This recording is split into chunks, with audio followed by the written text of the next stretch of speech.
Imagine lying down to sleep tonight, you close your eyes and the world goes quiet. Have you ever wondered how people slept thousands of years ago? Not in beds like yours, not with clocks or street lights, not for 8 uninterrupted hours. Sleep patterns were very different back then. Our ancestors rarely slept like we do today. They followed what researchers call a segmented sleep pattern, sleeping into main periods. They would sleep soon after sunset, wake for an hour or more in the middle of the night, and then go back to a second sleep before dawn. During the waking gap, people would read by firelight, pray, talk, or walk outside. Nights were not just for rest but for quiet activity. This pattern was common in medieval Europe. Documents from the 17th century describe first sleep and second sleep clearly and repeatedly. First sleep began soon after sunset, ending around midnight.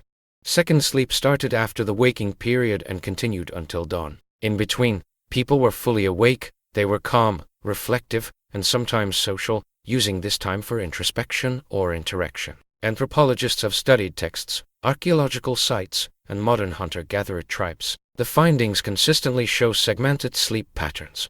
Some hunter-gatherer tribes today still follow polyphasic sleep, napping during the day, sleeping in bursts at night, naturally adapting to darkness. The Industrial Revolution changed everything. Factory schedules, artificial light, and clocks standardized sleep for continuous 8-hour periods. Modern continuous sleep is only a few hundred years old. Our ancestors' night was alive, not silent, with waking periods as a natural rhythm.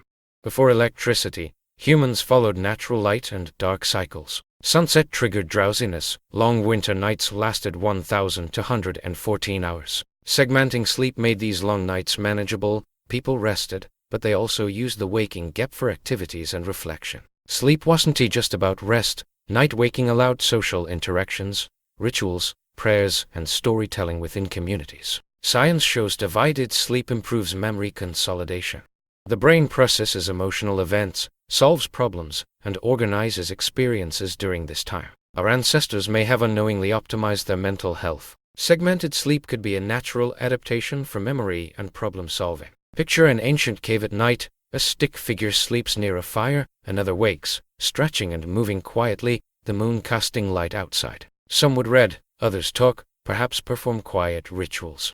This waking period was accepted, normal, and fully integrated into daily life. Timelines of sleep show first sleep, waking period, second sleep. Modern continuous sleep ignores this historical rhythm, compressing it into one block. Visualize a timeline with icons: fire, moon, stars, bad. The night is split naturally into cycles, each with purpose and meaning. A medieval family follows this rhythm, sleeping in blocks. Some awake, some sleeping, sharing space and light in a coordinated pattern.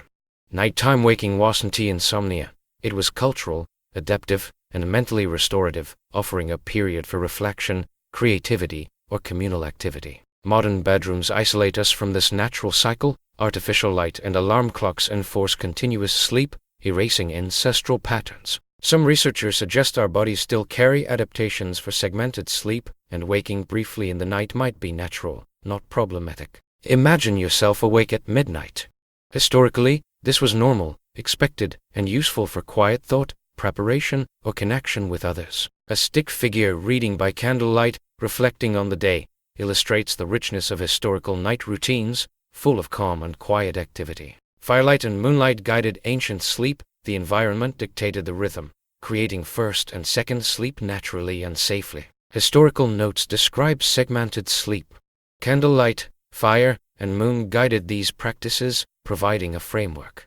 For nocturnal activity, modern continuous sleep is efficient, but ancestral sleep allowed reflection, socialization, and mental processing. It served multiple purposes beyond rest. Polyphasic sleep in hunter-gatherer shows that varied sleep cycles are natural. Short bursts, daytime naps, and night waking persist as adaptive strategies. Segmenting sleep may optimize memory, creativity, and emotional regulation, explaining why our ancestors thrived despite disrupted night cycles. Comparing ancient and modern sleep highlights differences: natural versus artificial, segmented versus continuous, adaptive versus imposed by technology. Our connection to ancestral sleep reminds us that human behavior is flexible, shaped by environment, culture, and biological needs over centuries. Next time you wake at night, remember, it might be a remnant of an ancient, purposeful rhythm. Sleep, wake, reflect, and reconnect with the past. Night waking periods were common and natural, giving people time for reflection, quiet conversation, and simple tasks that could only be done in darkness. The rhythm of life followed the sun, moon, and stars, not clocks, creating a harmony between humans and nature that modern life often disrupts. Our ancestors' sleep patterns were adapted to the long nights, to the changing seasons, and to the needs of survival and social life. Each night was divided thoughtfully, with rest and activity balanced in a way that supported both body and mind. Studying these patterns shows us how humans have always been flexible in adapting to their environment, and how modern continuous sleep may overlook the benefits that segmented sleep provided for health, cognition, and social connection.